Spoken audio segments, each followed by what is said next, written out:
Kalau kamu zaman sekarang bangun tidur pegang HP, ulama salaf bangun tidur pegang Quran, baca Quran. Kamu mau makan megang HP, ulama salaf mau makan megang Quran. Kamu jalanmu, diammu, gerakmu pegang HP, ulama salaf jalannya, diamnya, geraknya megang Quran, baca Quran. Kamu nggak bisa tidur kalau nggak pegang HP, ulama salaf nggak bisa tidur kalau nggak baca Quran. Kamu 1 menit nggak pegang HP gelisah, 1 menit nggak pegang HP galau, ulama salaf 1 menit nggak pegang Quran, 1 menit nggak baca Quran, mereka galau. Jadi kalau kamu mau lihat bagaimana kesibukan ulama dulu dengan Al-Quran, kamu lihat aja bagaimana kesibukan kamu zaman sekarang dengan HP. Tidak pernah lepas kamu dari HP. Ulama salaf seperti itu juga, mereka tidak pernah lepas daripada Al-Quran.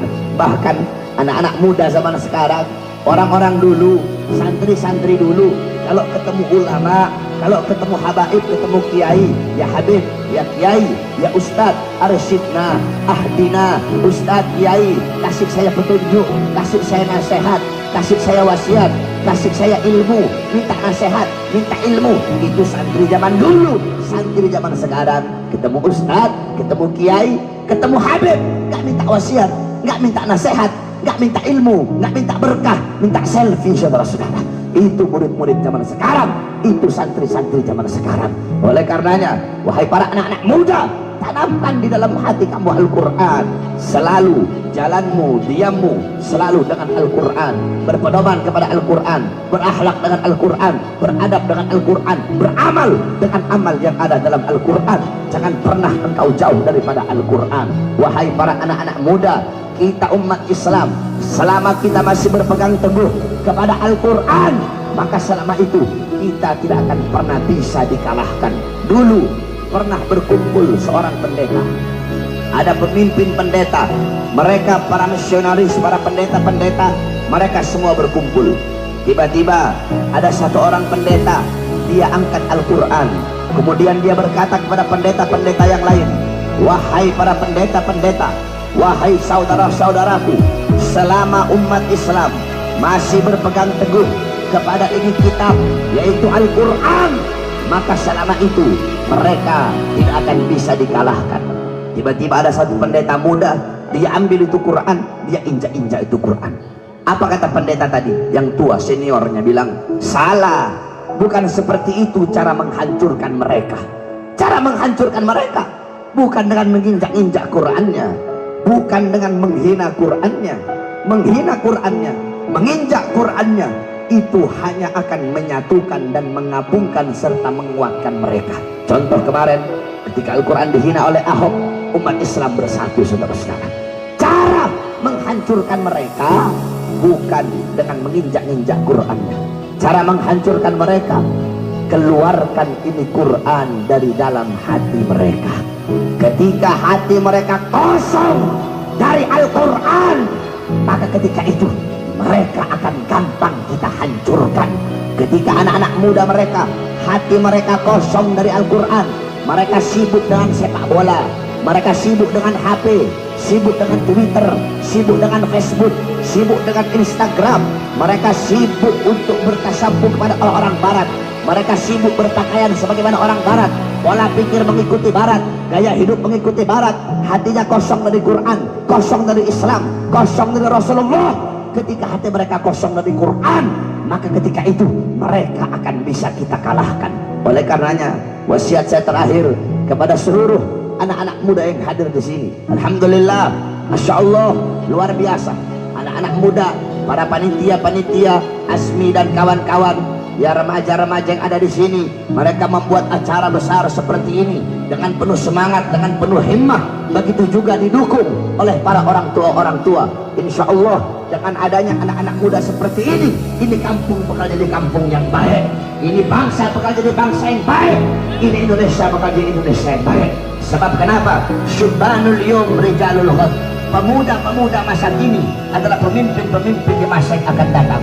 Baik buruknya bangsa, bagus rusaknya bangsa, makmur sejahteranya bangsa ke depan tergantung dari anak-anak muda. Kalau anak-anak muda baik, taat, patuh, tunduk kepada Allah, mengerti ilmu agama, duduk majelis, cinta ulama, cinta Quran, cinta Nabi, cinta Rasul, besok bangsa kita baik.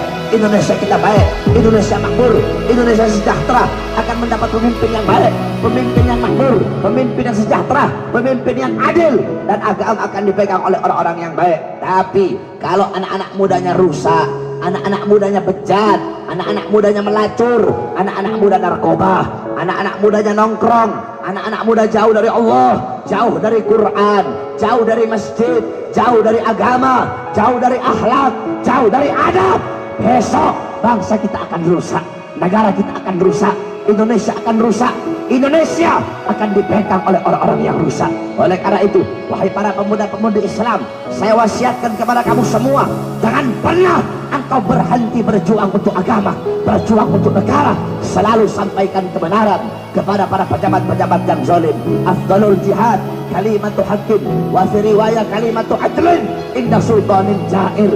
Jihad yang paling bagus, jihad yang paling baik, jihad yang paling utama adalah menyampaikan kebenaran kepada para pemimpin-pemimpin yang zalim. Wahai para pemuda-pemudi Islam, di zaman sekarang rata-rata para pejabat bisa dibeli, betul?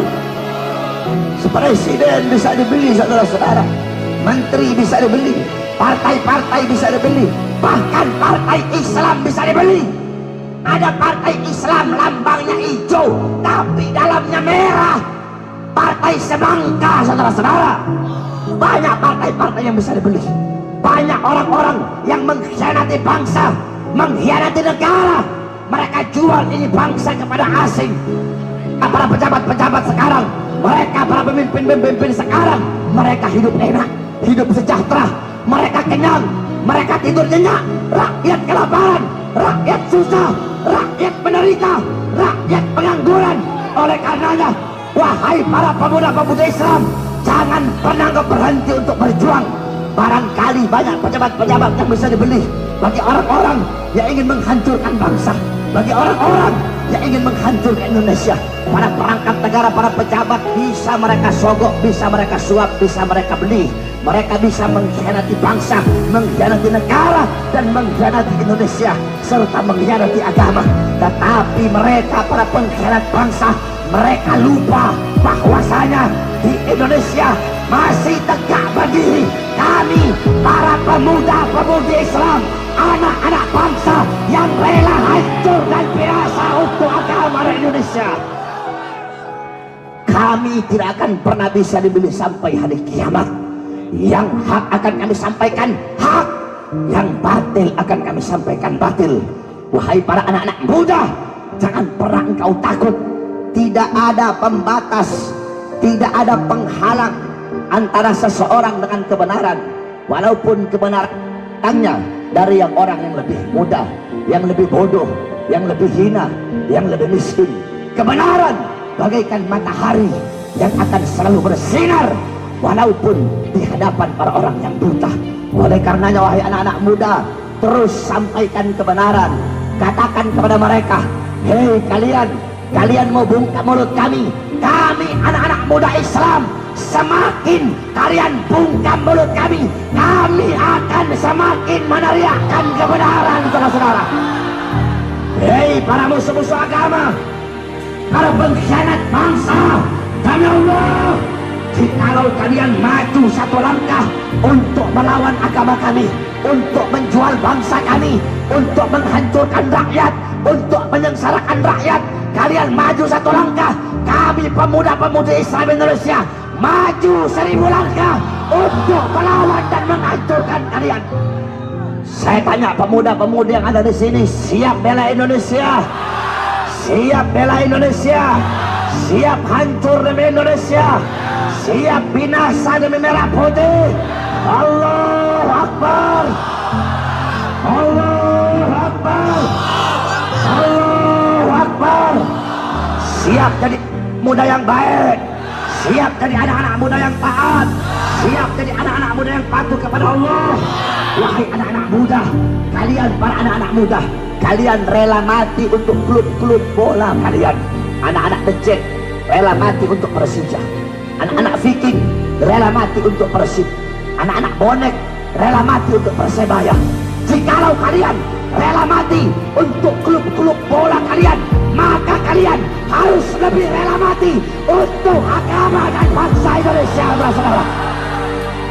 kalian anak-anak muda, kalian rela mati ngetrek bawa motor di atas aspal, kalian rela mati. Jikalau kalian rela mati di atas aspal, maka kalian harus lebih rela mati di atas jalan dan relnya Allah Subhanahu wa taala. Jangan pernah kamu takut. In tansurullah yansurkum. Siapa yang menolong agama Allah, Allah tolong. Kamu jaga agama Allah, Allah jaga kamu. Kamu lindungi agama Allah, Allah lindungi kamu. Walaupun mereka punya segala-galanya, mereka punya harta, mereka punya pangkat, mereka punya jabatan, mereka punya tahta, mereka punya kekuasaan, mereka punya senjata. Jangan kau takut. Kita tidak punya apa-apa. Kita tidak punya harta, tidak punya pangkat, tidak punya jabatan, tidak punya tahta, tidak punya kekuasaan, tidak punya partai. Tapi ingat, kita punya yang tidak mereka punya. Walaupun kita tidak punya apa-apa, kita punya Allah.